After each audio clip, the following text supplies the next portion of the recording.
네, 안녕하세요. 킹형의 월간 전자연구소입니다. 오늘은 회로 설계, PCB 설계 강의에 이어 통신 설계에 대한 강의가 완료되어서 소개해드리고자 인사드리고 있습니다. 앞서 회로 설계와 PCB 설계 강의에 대한 관심과 만족도가 높아서 부족하지만 이렇게 추가 통신 관련 강의를 만들게 되었는데요. 통신 설계 강의가 끝나면 소프트웨어 설계, 즉 FPGA를 주로 다루는 비바도 프로그램과 VHDL에 대한 강의를 계획 중에 있습니다.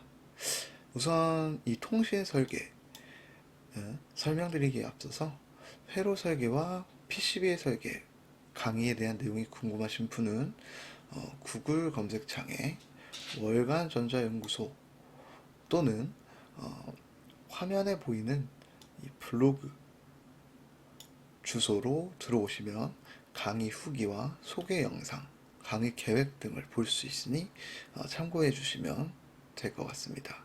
이 블로그 주소는 회로 설계 강의에 대한 주소고 타고 들어오시면 PCB 설계 강의 주소도 함께 링크가 되어 있으니 해당 블로그에서 참고해 주시면 되고요. 다음에 수강 문의는 메일로 주시면 바로바로 답변 드리고 있으니 참고해 주시면 될 것 같습니다. 그래서 통신 설계 요구 역량은 화면과 같은데 요구 역량을 보이기 이전에 내가 왜 통신을 배워야 하는지 혹은 이걸 배워서 어디에 써먹는지 도대체 이게 나에게 필요한지를 파악하는 게 가장 중요하겠는데요.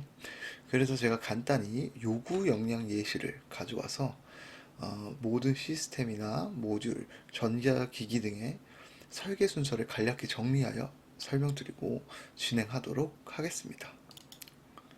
자, 이렇게 요구 사양에 대한 설계 순서를 제가 간략하게 가져와 보았는데요. 일반적으로 모든 설계는 업체나 고객의 요구 사양에 의해서 만들어집니다. 자, 그랬을 때 업체나 또는 고객이 이 사양과 같이 나는 전압 8V를 인가를 받아서 5V를 출력시키는 모듈이 필요하고 이 모듈과 우리 모듈의 통신 인터페이스는 RS422이고 통신 방식은 UART로 되는 모듈을 만들어 달라 라고 했을 때 자, 우리는 어떻게 접근을 해야 될까요? 저희가 기존의 PCB나 회로 설계 강의 수강생들은 아마 이 부품 선정부터 이 PCB 설계까지 과정을 거쳤다고 보시면 됩니다. 자, 그래서 어, 앞서 설명드렸던 것 같이 부품 선정이 이 요구 사양에 맞게 먼저 되어야겠죠. 그래서 이 부품 선정 다음에 부품 설계, 이 부품 설계들을 된 걸 토대로 회로 설계, 그리고 회로 설계가 커넥션이 다 됐다는 가정하에 이 회로 설계된 회로 파일을 가지고 우리가 실제 사용하는 PCB 설계를 만들게 되는데요. 우선 이 PCB 설계까지의 과정을 간략하게 한번 말씀드려 보겠습니다. 우선 여기서 중요한 거는 전압 8V를 인가를 받고 5V를 출력시키죠. 그러면 이 8V를 인가받아서 5V를 출력시키는 레귤레이터가 있어야 될 거죠. 레귤레이터. 그리고 통신 인터페이스는 422. 이 422 부품이 필요하겠죠. 그래서 레귤레이터는 제외를 하고 우선 RS422이라는 부품을 한번 찾아볼 건데요. 우리가 흔히 사용하는 부품 검색 사이트는 보통 마우저나 디지키 같은 사이트가 있는데요. 그 중에 이 마우저라는 사이트에서 RS422 IC를 한번 검색해 보았습니다. 그래서 이 RS422 이 부품을 우선 우리는 선정을 했다고 가정을 하겠습니다. 자, 부품은 맥스 3030 IC인데 여기 보면 RS422 인터페이스 IC라고 써 있죠. 그래서 이 부품을 우리는 아까 본 것과 같이 422 IC를 선정을 한 거예요. 맥스 3222로. 보면은 우리가 다음에 부품 설계를 해야 되는데 도대체 이 부품 설계라는 게 뭐냐 의아해 하실 수도 있어요. 이 부품 설계라는 것은 무엇이냐면 우선 이 IC의 데이터 시트를 보면서 한번 참고를 해보겠습니다. 이 IC의 데이터 시트를 한번 봐보겠는데요. 자, 422, 맥스 322 IC를 보면 이런 핀 컨피규레이션이 있고, 보통은 이런 데이터 시트들을 보면 어떻게 회로를 구성해야 되는지 어플리케이션들이 보통 나와 있어요. 자, 여기 보면은 이렇게 테스트 회로, 이제 타이밍 디아그램 등이 나와 있는데요. 이런 식으로 422는 디퍼런셜 신호이기 때문에 우선 이런 회로들 이렇게 구성을 해야 된다는 내용들이 데이터 시트들이 나와 있습니다.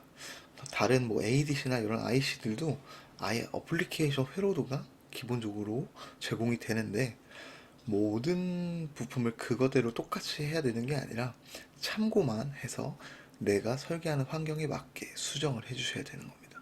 자, 우선 설명을 해드리는 강의이기 때문에 보면은 이렇게 부품 설계는 데이터 시트를 보고 어플리케이션을 활용을 해서 부품 하나하나 이렇게 설계를 해주는 겁니다. 그래서 이 422이라는 IC 부품을 선정을 해주고, 그 IC 데이터 시트를 참고해서 부품을 설계를 해주고, 이런 부품들의 설계들이 모여서 하나의 회로도가 되는 겁니다. 자, 그래서 이 회로들이 됐을 때 모든 회로가 완료가 되었다면, 예를 들어 이런 식으로 뭔가 회로도가 작성이 될 거예요. 이 회로도는 우리 그 월간전자연구소의 회로 설계 강의 16강에 나오는 일부 회로도 내용이니까 그냥 봐주시기만 하면 되고요. 이런 회로들이 나오게 되면 이 회로들을 가지고 우리가 앞서 보여드렸던 바와 같이 PCB 설계를 해야 됩니다. 자, 그래서 PCB 설계라는 게 뭐냐 보면은 이런 식으로 실제 우리가 제작될 PCB를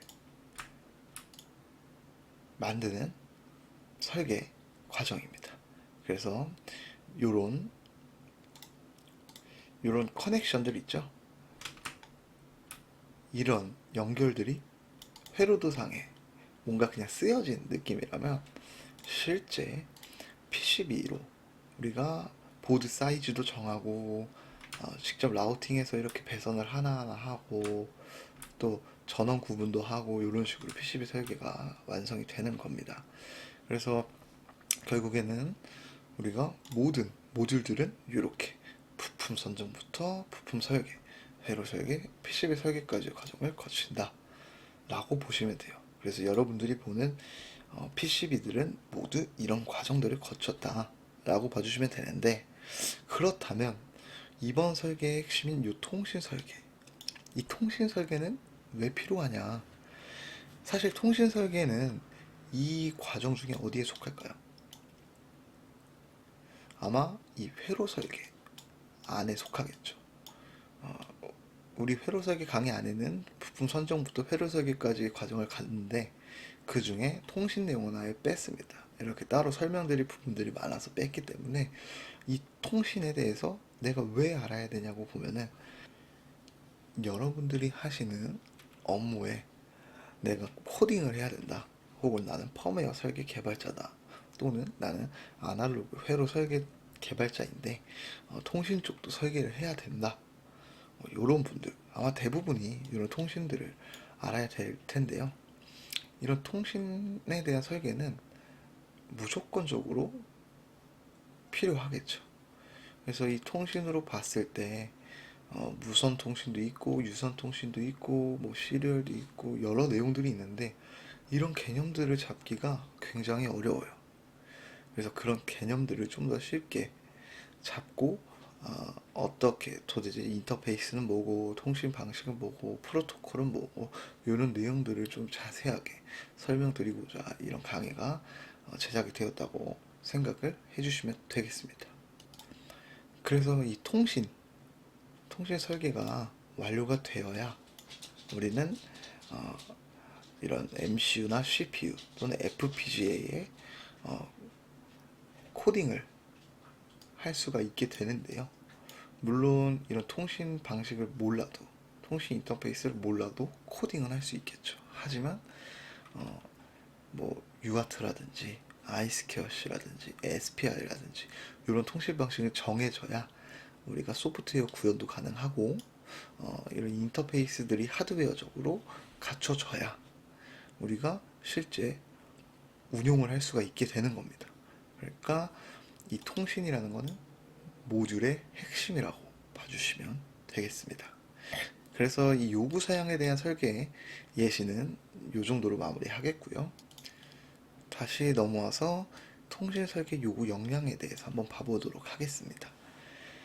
우선은 수강에 일단 필요한 대상이 현업에 종사하지만 통신이라는 단어만 아시는 분, 즉 뭔가 업체랑 협의를 할 때 인터페이스, ICD 등의 단어가 나오면 이해가 되지 않고 구분이 되지 않는 분, 이제 펌웨어나 하드웨어 개발자로 코딩을 하고 있는데 하드웨어적으로 통신이 어떻게 이루어지는지 모르시는 분, 그리고 이제 현업에서 통신 문제가 있을 때 어떻게 어디를 찍어보고 스코프로 디버깅을 해야 될지 감이 안 오시는 분, 그 다음에 경력은 쌓였는데 이직을 하려니 내가 이런 업무에 종사했지만 통신에 대해서 아무것도 모르시는 분, 뭐 이런 꼭 필요한 대상들이 여기 적혀 있으니까요. 본인이 하나 또는 두 가지 이상 이제 해당이 된다고 보시면 우선 듣는 게 중요하겠죠. 그래서 본인의 것으로 만드는 게 가장 중요합니다. 특히 이 통신 역량은 한번 배워두면 따로 잊어버리기 어려운 내용이기 때문에 그만큼 배울 때 고생을 하겠지만 알게 되면 굉장히 쉽고 뭔가 이런 협의에 대한 스킬이 좀 많이 향상이 된다고 보시면 되겠습니다. 자, 그래서 사실 이렇게 재학생이나 취준생, 신입사원에게는 기업에서 필요로 하는 수준을 봤을 때 도대체 비동기 통신은 뭔지, 동기 통신은 뭔지, 시리얼 통신이라는 게 있다, 이런 내용들만 인지를 하고 있어도 그래도 뭔가 좀 가르칠 수 있겠다, 또는 회사에 가르치면 도움이 되겠다, 이 정도로 판단을 할 수가 있겠고요. 그 다음에 입사 3년차 뭔가 수준이 되었다고 봤을 땐 직접 뭐 C 언어나 VHDL, 뭐 C++, C# 등으로 이런 통신 구현을 할 수가 있어야겠죠. 그래서 시리얼 통신이라고 봤을 때 뭐 추후에 설명드리겠지만 SPI, 뭐 아이스캐시 등등 이런 통신 개념을 알고 있는지, 통신 구현을 할 수 있는지가 사실 3년차 수준에는 갖춰져야 될 것 같습니다.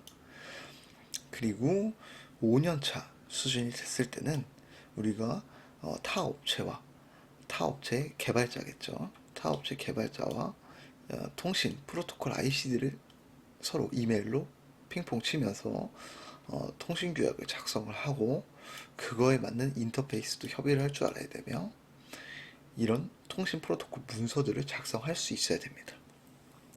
그래서 사실 이 5년차 수준까지 오면 통신 인터페이스, 즉 하드웨어적인 회로 설계도 가능하고 소프트웨어적인 문서도 작성이 가능해야 되는 부분이죠.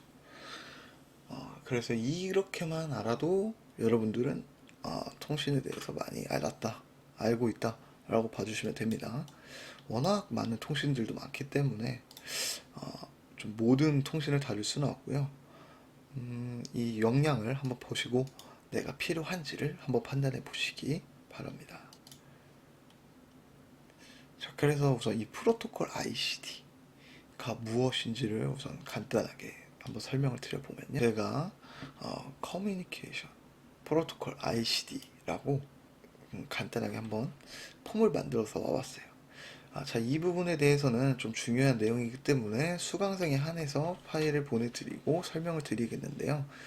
우선 이런 프로토콜 안의 내용들은 기본적으로 이건 제가 만들어서 사실 공개는 할 수 있지만 우선 업체와 업체 간의 협약들은 뭔가 통신에 대한 암호라고 보시면 돼요. 그래서 그런 암호들은 개발자들 간에만 알고 있어야 됩니다. 그래서 이 시그널 타입, 우리가 이 ICD를 작성하려면 신호 형태, 즉 RS 4줄둘인지 232인지 뭐 UART인지 이런 것들을 보셔야 돼요.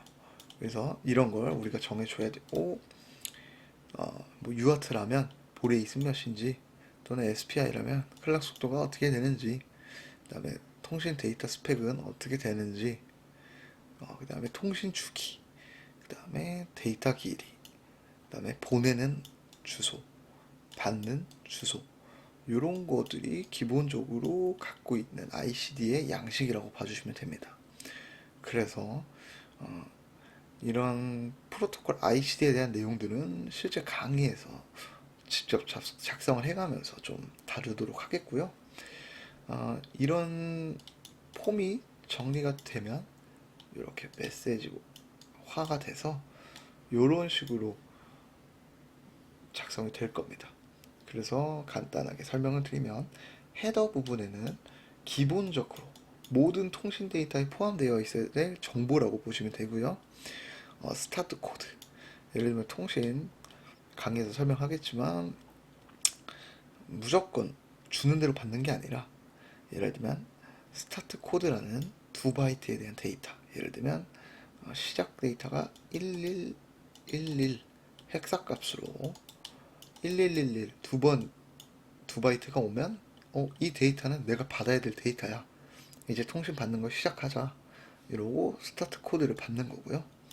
그 다음에 소스 어드레스, 테스트 어드레스면 나에게 주는 어드레스가 소스가 되겠고, 내 어드레스가 테스트 어드레스가 될 거예요. 이 입장은 내가 받는 입장일 때를 설명드리는 겁니다. 그래서 테스트는 데스티네이션이라는 약자고요. 목적지가 되겠죠. 소스는 근원지, 즉 보내주는 모듈의 어드레스라고 보시면 돼요. 그래서 나에게 주는 어드레스는 A0다. 받는 내 어드레스는 B0다. 그래서 1111, 그 다음에 A0, B0 이렇게 데이터가 오면 이건 내가 받아야 되는 데이터네 라고 이제 시작을 하면 되는 겁니다. 그래서 이런 상세한 내용들은 실제 강의에서 설명을 드리는 것으로 하겠고요. 그러면 가장 중요한 통신 설계 강의 계획서를 말씀드리도록 하겠습니다. 자, 우선은 첫 번째 강의는 통신의 기본 이론을 설명드릴 거고요. 뭔가 이렇게 대학교 서적처럼 이론에 대한 설명이 아니라 우리가 알아야 될 내용들, 엑기스만 쫙쫙쫙 뽑아서 통신의 종류는 뭐가 있는지, 이 인터페이스라는 것이 무엇인지, 프로토콜은 무엇인지, 실제 실무에서 쓰는 개념 정리를 좀 해볼 거예요. 이것들을 이해를 해야 아래 통신에 대한 내용들을 이해를 하실 수 있을 거니까요. 그래서 여러분들이 아마 가장 많이 헷갈리는 부분들이 이 인터페이스라는 것일 거예요. 어떤 회사에서는 인터페이스를 프로토콜로 얘기를 하시는 분도 있고, 어떤 분들은 프로토콜을 뭔가 인터페이스처럼 얘기하는 분들도 있는데, 뭔가 이런 내용들을 내가 확실히 알고 있다면 그 업체에서 어떤 걸 얘기할 때 이 내용이구나 바로 캐치가 되겠죠.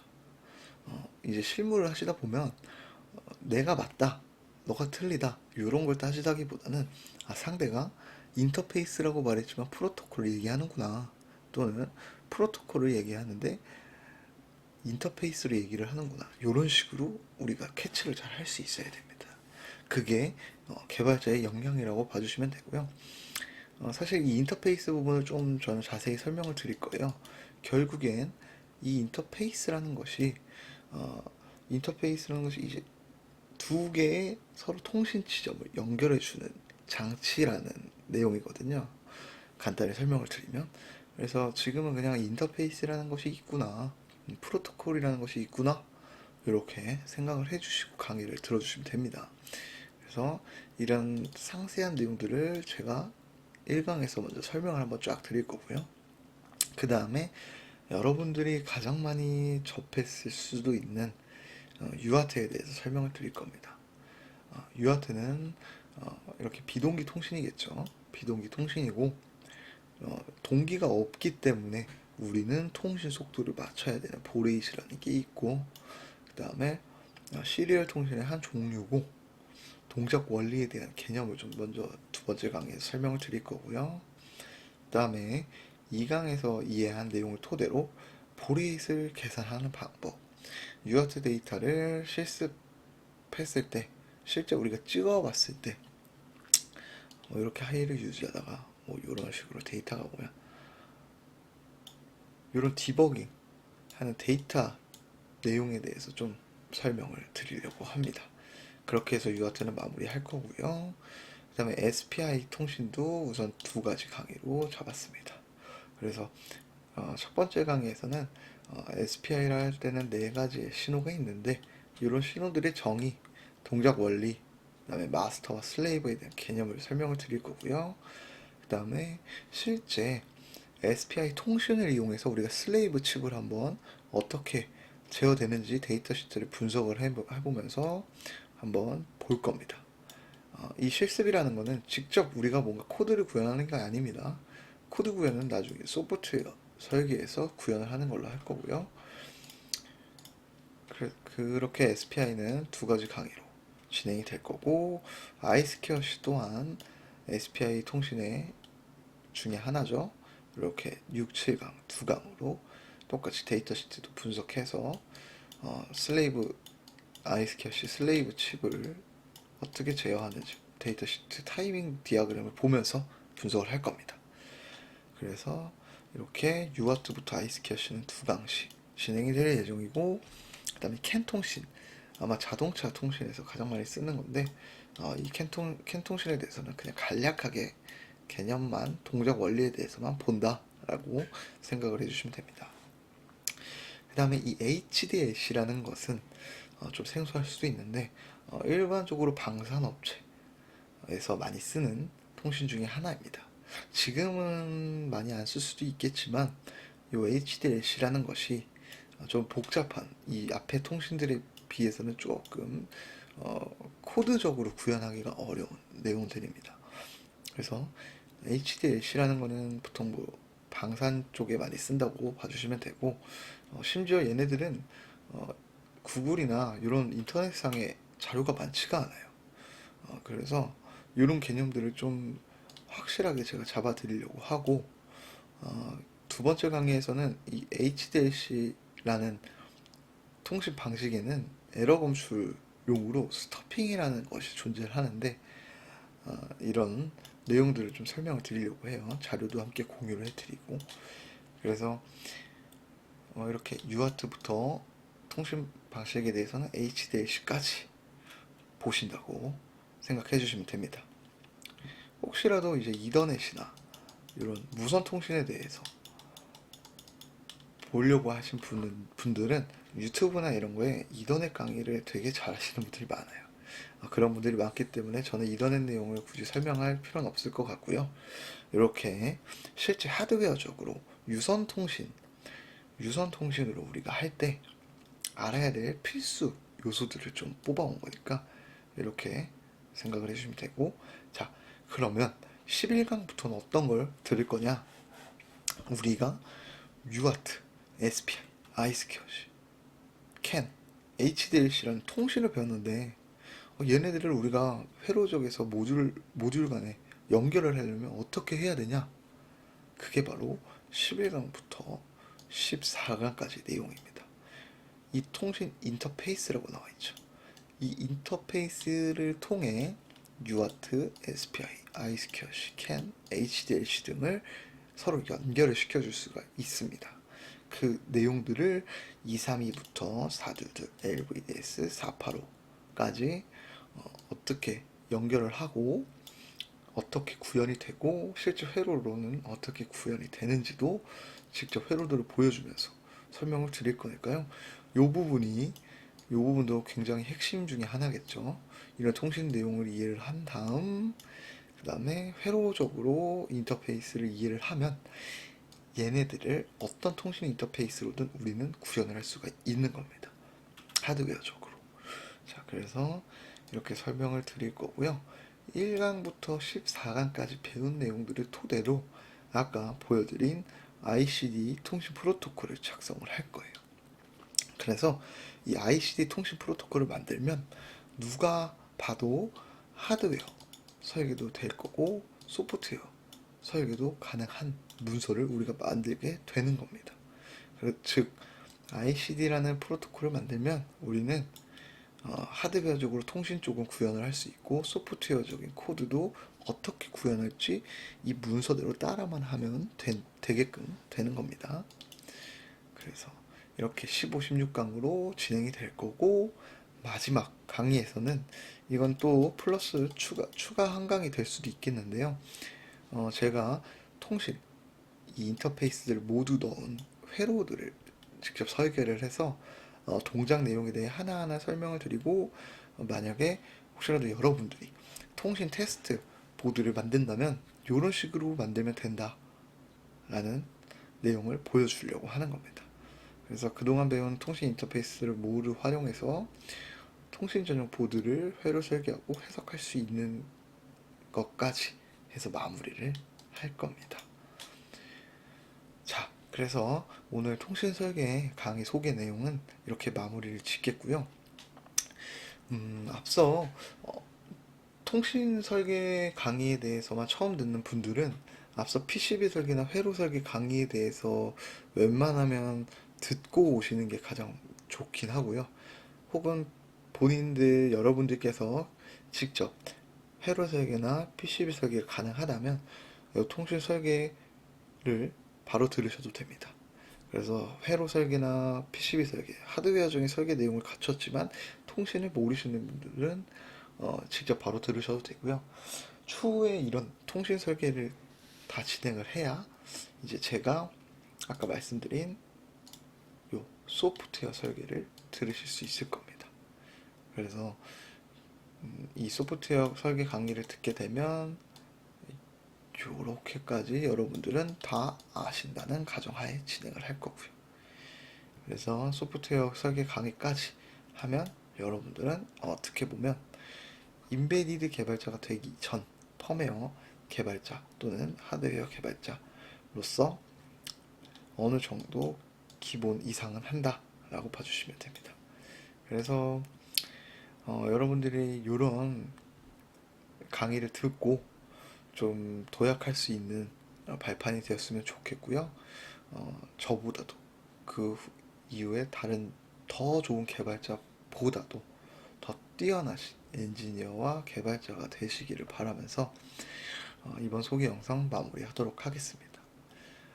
반드시 더 좋은 개발자가 되시기 바랍니다.